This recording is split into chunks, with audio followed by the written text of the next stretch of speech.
ರಾಜಿ, ಹಗ್ ಮಾಡಿದ್ರೆ no reaction, kiss ಮಾಡಿದ್ರೇನು ನೋ ರಿಯಾಕ್ಷನ್, ಟಚ್ ಮಾಡಿದ್ರೆ ಕೆಮಿಕಲ್ ರಿಯಾಕ್ಷನ್ ಆಗಿ ನೀನ್ ಕೂಡ ನನ್ನ ಹಗ್ ಮಾಡ್ತೀಯಾ ಕಿಸ್ ಮಾಡ್ತೀಯ ಅಂತ ಅನ್ಕೊಂಡ್ರೆ ಏನ್ ರಾಜಿ ಇಷ್ಟೊಂದು ನಿರಾಸೆ ಮಾಡ್ದೆ? ಸರ್, ಕೋಪ ಬರ್ತಿದೆ ಸರ್, ನೀವು ಸ್ವಲ್ಪ ಸೈಲೆಂಟ್ ಆಗಿರಿ. ಕೋಪನಾ? ಯಾಕೆ, ಏನಾಯ್ತು ಅಂತ ಹೇಳ್ ರಾಜಿ.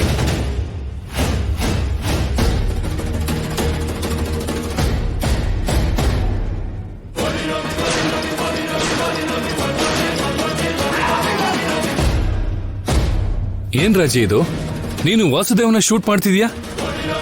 ಅಷ್ಟಿಗೂ ನಿಂಗೆ ಗನ್ ಯಾರು ಕೊಟ್ರು, ಫೈರಿಂಗ್ ಎಲ್ಲಿ ಕಲ್ತ್ಕೊಂಡೆ? ಸರ್, ಫೈರಿಂಗೂ ಇಲ್ಲ, ನನ್ನ ತಲೆನೂ ಇಲ್ಲ. ಆ ವಿಡಿಯೋಲಿರೋದು ನಾನಲ್ಲ. ನೀನಲ್ವಾ? ಮತ್ತೆ ನಿಂತರನೇ ಇದಾರೆ. ಸರ್, ಅದೇ ನನಗೂ ಅರ್ಥ ಆಗ್ತಾ ಇಲ್ಲ ಸರ್. ಯಾರೋ ನನ್ನ ವಿರುದ್ಧ ಕುತಂತ್ರ ಮಾಡಿ ನನ್ನ ವೇಷದಲ್ಲಿ ಹೋಗಿ ವಾಸುದೇವ್ನ ಹೆದರ್ಸಿ ಅವನ ಹತ್ರ ಇರೋ ತಾಮ್ರಪತ್ರನ ತಗೊಂಡು ಹೋಗಿದ್ದಾರೆ ಸರ್. ಈಗ ತಾಮ್ರಪತ್ರನ ಅವನಿಗೆ ವಾಪಸ್ ಕೊಡದೆ ಹೋದ್ರೆ ನನ್ನ ಫ್ಯಾಮಿಲಿ ಅವ್ರನ್ನ ಸುಮ್ನೆ ಬಿಡಲ್ಲ ಅಂತ ವಾರ್ನಿಂಗ್ ಕೊಟ್ಟಿದ್ದಾನೆ. ಟಚ್ ಮಾಡಕ್ಕಾಗುತ್ತಾ ನೋಡ್ತೀನಿ. ಸರ್, ನಾವೆಷ್ಟು ಕೇರ್ಫುಲ್ ಆಗಿದ್ರು ಕೂಡ ಕ್ರೈಮ್ ಮಾಡ್ಬೇಕು ಅನ್ನೋರು ಮಾಡೇ ಮಾಡ್ತಾರೆ ಸರ್. ಹಾಗಂತ ಅವ್ರಿಗೆ ಭಯ ಪಡುವಂತೀಯಾ? ಭಯ ಹೋಗಿ ತುಂಬಾನೇ ಸಮಯ ಆಗೋಗಿದೆ ಸರ್. ಆದ್ರೆ ಫ್ಯಾಮಿಲಿ ಅಂದ್ರೆ ಜವಾಬ್ದಾರಿ ಅಲ್ವಾ? ಆ ತಾಮ್ರಪತ್ರ ತಗೊಂಡು ಹೋದವ್ರು ಯಾರೋ ಚೆನ್ನಾಗೇ ಇದ್ದಾರೆ, ಆದ್ರೆ ಅವ್ನು ನನಗ್ ವಾರ್ನಿಂಗ್ ಕೊಡ್ತಾ ಇದ್ದಾನೆ.